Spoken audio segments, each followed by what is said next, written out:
고부 갈등은 생각보다 아주 가까운 곳에서 시작됩니다. 거창한 사건이 아니어도 말 한마디에 어조, 눈빛 하나, 밥상 위 반찬 하나로 마음이 다칠 수 있습니다. 시어머니는 도와주고 싶은 마음에 건넨 말인데 며느리에겐 간섭처럼 들리고 며느리는 예의를 지켰다고 생각했는데 시어머니는 무심하다고 느낍니다. 서로를 생각하는 방식은 있는데 표현의 방식이 달라서 그 마음이 왜곡됩니다.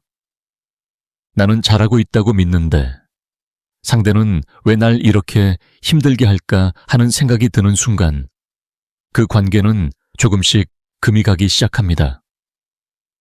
많은 며느리들이 말합니다.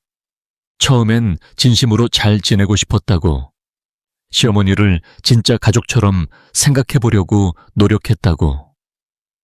그런데 반복되는 서운함과 설명해도 이해받지 못하는 답답함에 점점 감정이 무뎌졌다고요. 반대로 시어머니들도 말합니다. 나도 한때는 며느리였다고, 그래도 참고 견디며 집안을 챙겼다고. 요즘 며느리는 너무 자기 중심적이라고요.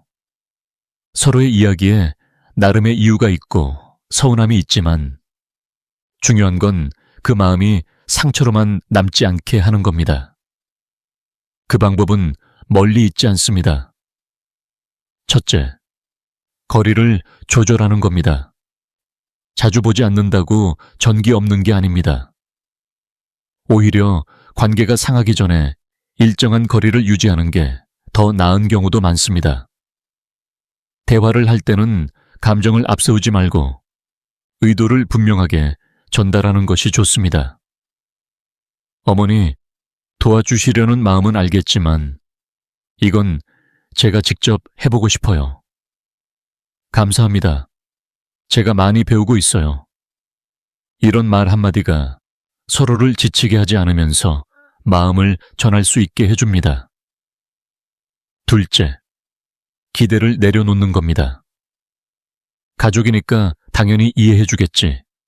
며느리니까 시키면 해야지. 같은 기대는 상대를 내 기준에 가두는 겁니다. 사람은 누구나 다릅니다.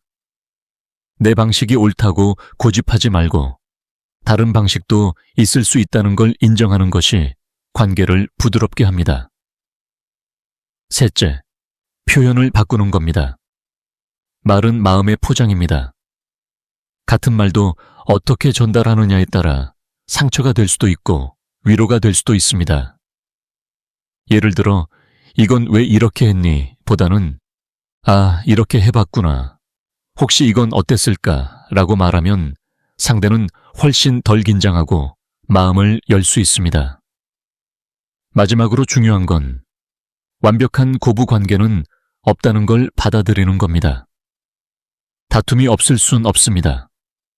중요한 건 그 갈등을 어떻게 넘기느냐입니다.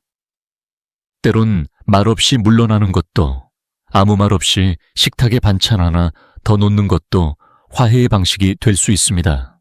마음을 다치게 하지 않는 거리, 상처를 키우지 않는 말, 억지로 이해시키려 하지 않는 여유, 이 세 가지를 기억하시기를 바랍니다. 가까운 가족일수록 지켜야 할 예의가 있습니다. 참아서 좋은 게 아니라 다치지 않도록 지혜롭게 관계를 조절하는 것이 진짜 어른의 모습입니다. 고부 갈등 피할 수 없다면 지혜롭게 줄여가는 방법을 선택하시기를 바랍니다. 그게 나를 지키고 가족을 지키는 길입니다. 구독과 좋아요는 채널 성장에 큰 힘이 됩니다.